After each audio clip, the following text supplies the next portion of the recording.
RC 統合。なるほど。こんにちは、ドソルです。はい、今日スペシャルゲスト2名の方いらっしゃってます。RC アートの杉浦です。社長さんなんと来てくれました。素晴らしいですね。社長、久しぶりに言われますね。そういうのね。こう顔合わせるんだけど、あんまり喋る機会ないですもんね。基本的にはね、ドライバーの人たちを先に思ってたんですね。あんま出てこないですか。と RC アートのたけしです。たけしさん。たけしさん昔実車で走ってたっていうところで何に出てたんですか。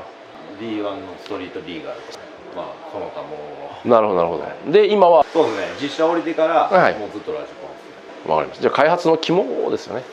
いやなんて言うんでしょうね。人をまとめるですかね。よくチーム員みんな。結構一番見た目以上に真面目なんで。締めてるんじゃなくてまとめてる。あ、そうまとめてるからですね。まあラジコン統合だとちょっとよくしてる質問があるんですけども、好きな女性のタイプって聞いていいですか。まず芸能人で言ったら例えば僕だと今長野メイとかね。基本的にロリコンですか。ロリコンなんですか。マジですか。初耳っすよ。ロリコンって言っても低い年齢の人が好きじゃなくて、綺麗系じゃなくて童顔系なんですよ。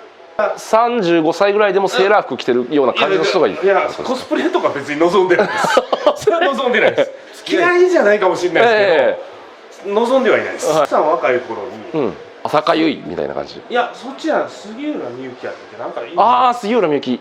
そっち系だった。アヌスの鏡でしたっけ。そう、そっち系の要は丸側の方。ああ高橋由美子とかそっち系ですかね。そっち系ですね。可愛いですよね。はい。誰なのかな。誰っていうの出てこない。あ、けど竹志君の奥さん綺麗系ですよね。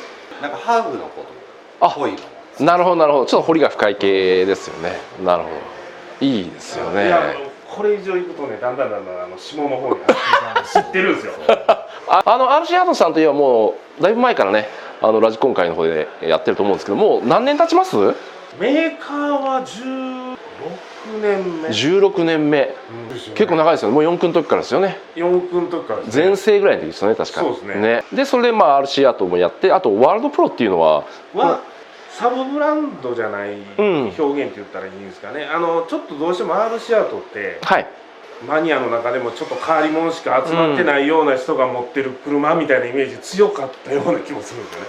コンバージョンとか出すようになって、それなりにこう、イメージはついてもらってるとは思うんですけど。なるほどなるほど。その変なメーカーが汎用的なものを提案した時にも受け入れてもらいにくいっていうのがあったんで、一回炭焼きをしようと。その代わりRCアートの方自体はそのコンセプトは崩さずにいとこうと。ラジコンってやっぱマニアのものなんで、そうですよね。やっぱそういうこだわりは消したくないんですけど、どうしてもいろんなものをみんなに使ってもらいたいと思うと、やっぱもう出来上がりすぎたイメージはちょっとそのまま変えるのは不可能だと思ったんで、変態は変態のままの方がいいかな。なるほどなるほど。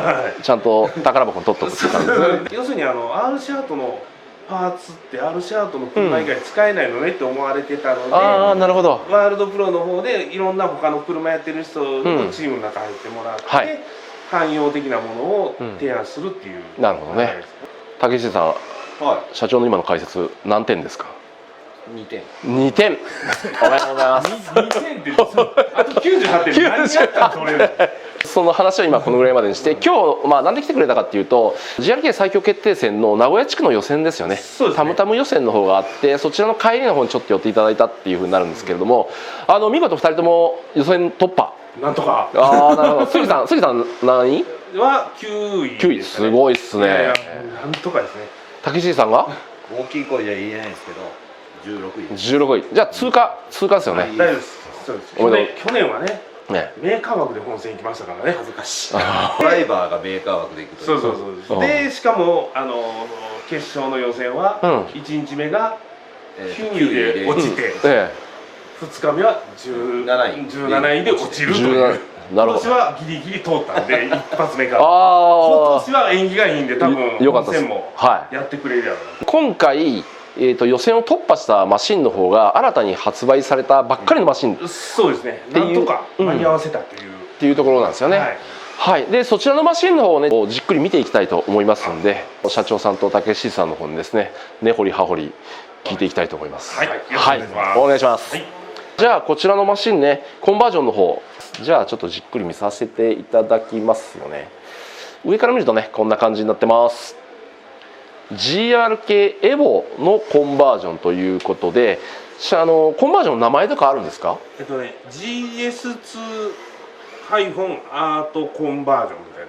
今回は GS2 というエボの方もなるほどに、振ってあるって言った方がいいですかね。はい。最近はよく4とか5の対応とかあったと思うんですけど、はい、一部パーツは取り付け対応してるんですけど、基本的にリア周りとかは5とか4じゃなくてもエボ専用です。じゃあこのマシンの特徴の方の解説をお願いしたいんですけれども、上からいくと、はい、一番メインになるのはアッパーデッキの部分をギアボックスとフロントバルクでつなぐ前に、はい、アルミのバルクを別に準備していると。アルミのバルクというのはここですよね。そうですね、フロント側と後ろ側はここですね。ちょっと見えにくいですかね。こう当然リアはギアモーターマウントとギアケースとのたわみをもう最小限に抑えないと駆動に関してもロスも出るし、シャーシをロスさせたりって考えた時にどうしてもここで不具合が出ることまずいので、はい、一体化させるっていうのがまず目的で、フロントに関して言うと、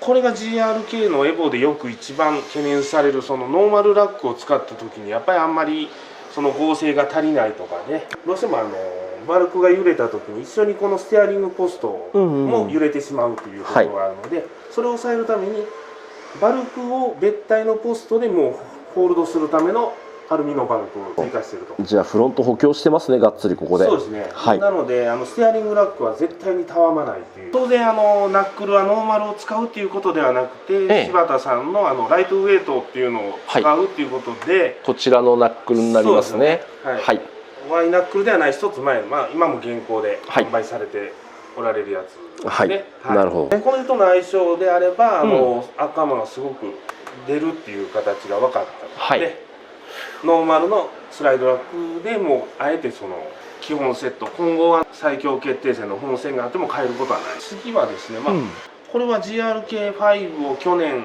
シャーシを出したのと同じ内容なんですけど、裏側見ていただくとバッテリーホルダーのベースを1点でセンターで止めてると。ここですね。そうですね。はい。でそれを止めて別体のちょっとバッテリー外しましょうか。ちょっとこれもうバー上げるだけで取れるんで、外してもらうと別のバッテリー、これはいいね、ワンタッチで。もうねできるだけ軽量化をしたかったので別体にしてちょっと分かりにくいですかね。いや今映ってます。はい、ここでね浮いてるんですよね。そうですね。先ほどのセンターで止めてる部分からポストで上げてあるんですよね。今6ミリぐらい標準で今回は。6ミリって言ったら結構上がってますよね。そうですね、浮かしてあるんですよ。で、なんでかというと反対側のモーターって重心高くなるわけですよね、ここまで高さがあるので。できるだけそれに左右の高さの重量バランスも近づけたいということで、なるほど、できるだけで、あとシャーシロールした時に片側でシャーシに穴を開けてホールドしちゃうと剛性が上がっちゃうんですよね。ロールバーつけてるようなもんですよね。なるほど。それを防ぐっていうためにこういう2点止めでセンターで止めるのを準備してると。じゃあバランス的にかなり左右のロールバランスはこれでもう全然変わってきますし、どうしても後ろのシャーシ剛性を少し弱めてあげたいという目的があったんで、それにも大きく貢献してるかな。真ん中にも寄ってますよね。そうですね。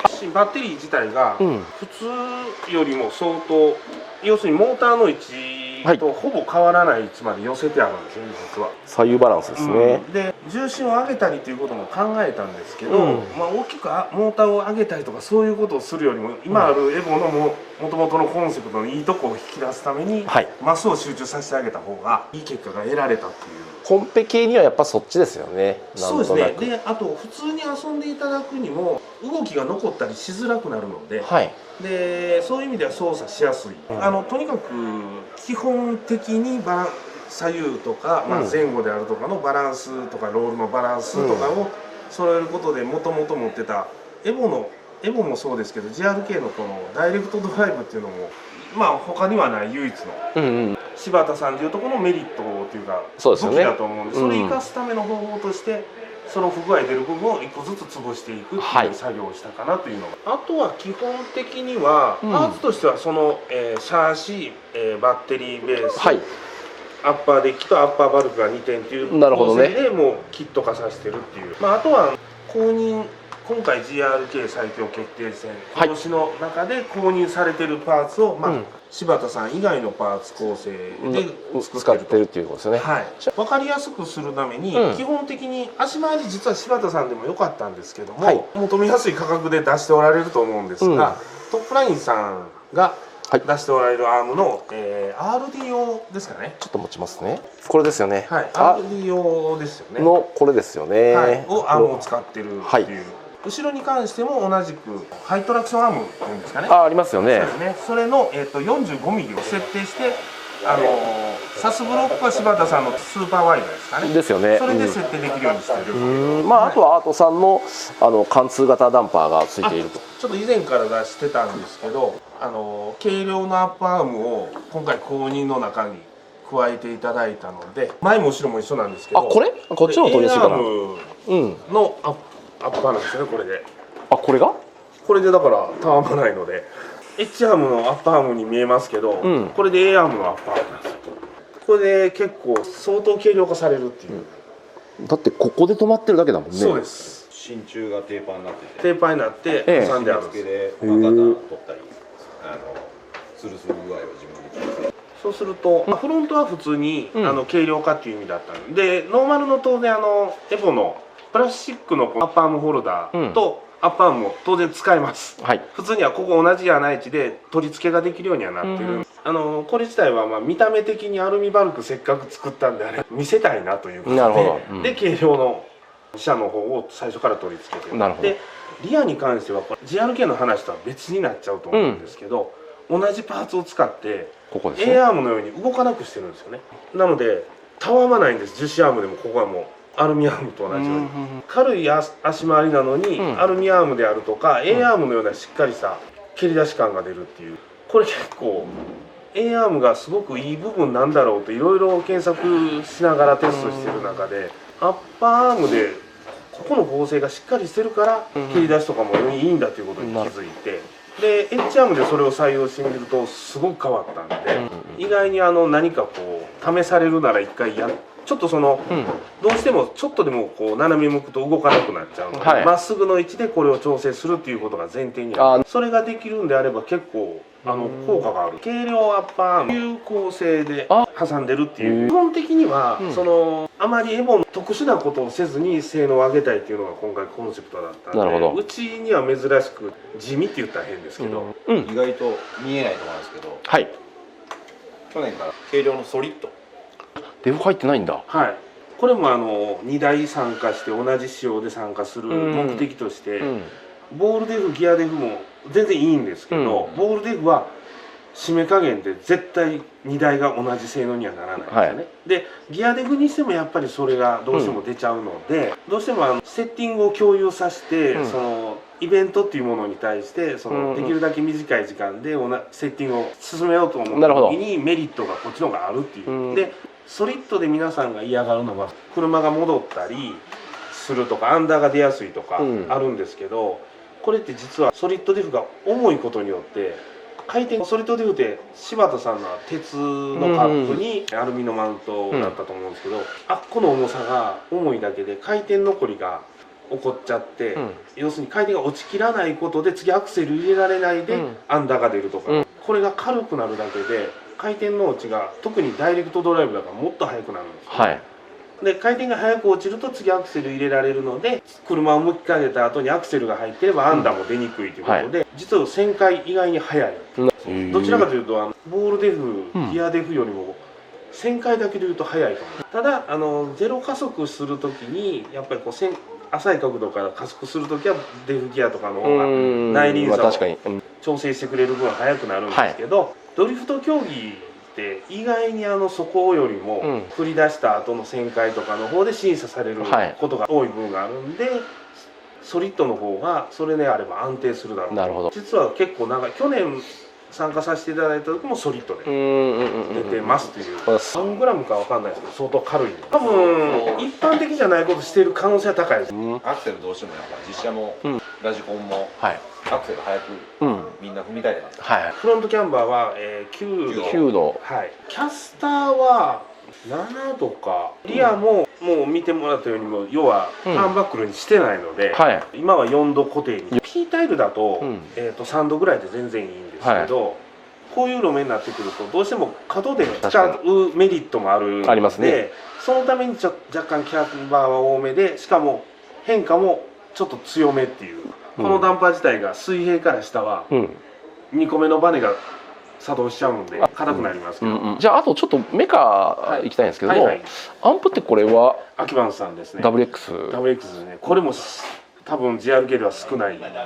アキバンさんを別に応援しなきゃいけないとかそういうわけではなくて、実はこのチーム員を統一してアキバンさんにしようとしているの、これはプロポにも絡んでくるんですけど、双葉さんの 10PX をベースに、みんなデバイス系を揃えることで、走行中に何だったらその練習走行中に、アンプの設定を変えることができるんで、結果的に基本 RPX2 とかの性能フィーリングがいい部分もあるかもしれないですけど、その会場が変わった場所が変わった時のセッティングをその場で合わし込むっていうスピードでいうと、やっぱりプロポで直接触れることのメリットがあまりにも大きい感じで統一してます。これはもう他の同じチームに出てるドライバーもレーシングチームを運営していく上でのっていうところも大きいですよね。これは今回ちょっとそういうチャレンジをしたいなっていうのがあったので、なのでできるだけ簡略化したシャーシに対してできるだけ共通したも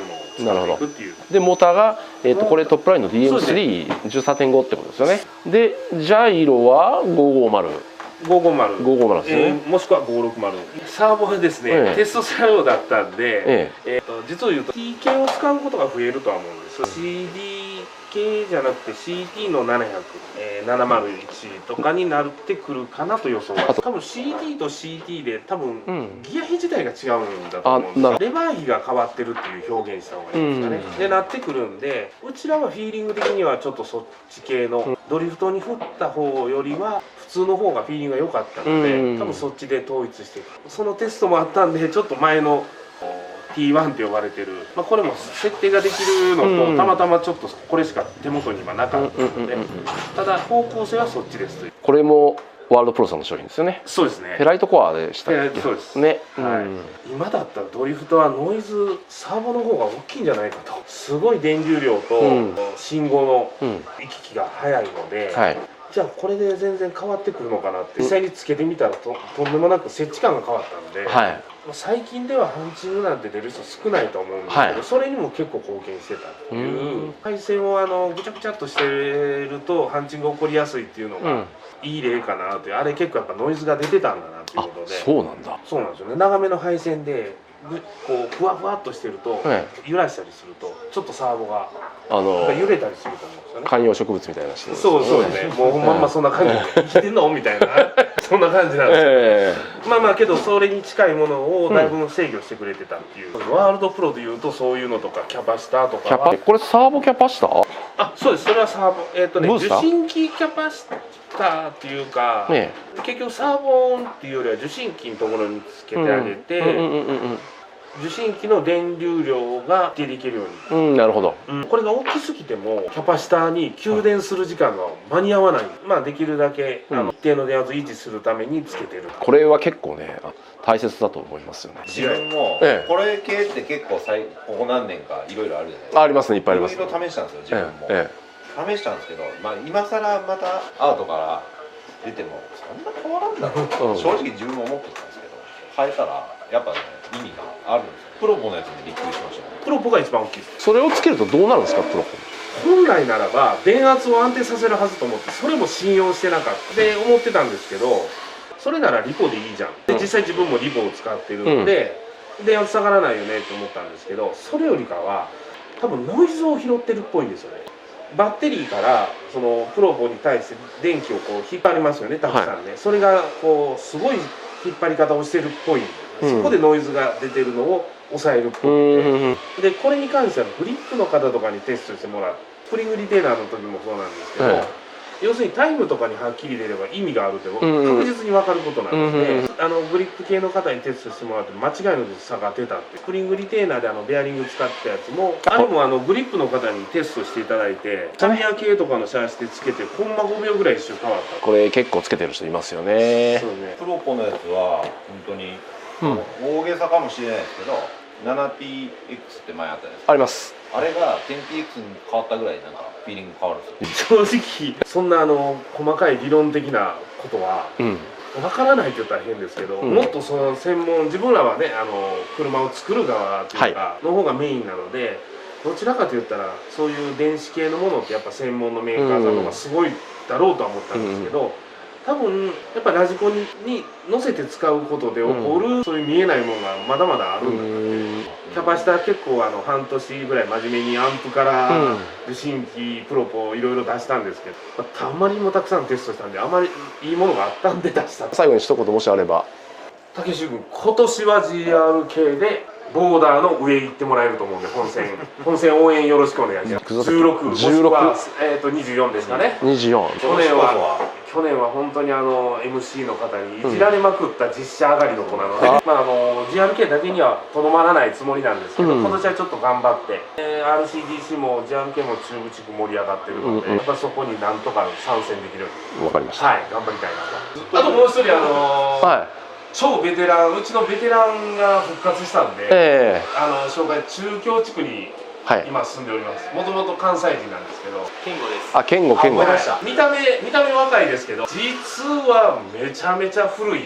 中学校ぐらいからやった。そう中学校ぐらいから一緒に携わってきてるので、ラジコン始めた頃から言うともう15年ぐらいなの。だからもう超ベテランのドリフトドライバー。今年は隼人をぶっ殺すと言ってますんで。ああ。農業はそんなこと。じゃあまずは神戸の予選通過してから。はい、こんだけ振っといたらね、頑張らなきゃいけない。で、東郷さんもホームでやっていただいてるんで、一番近いらしいので、応援よろしくお願いします。はい。よろしくお願いします。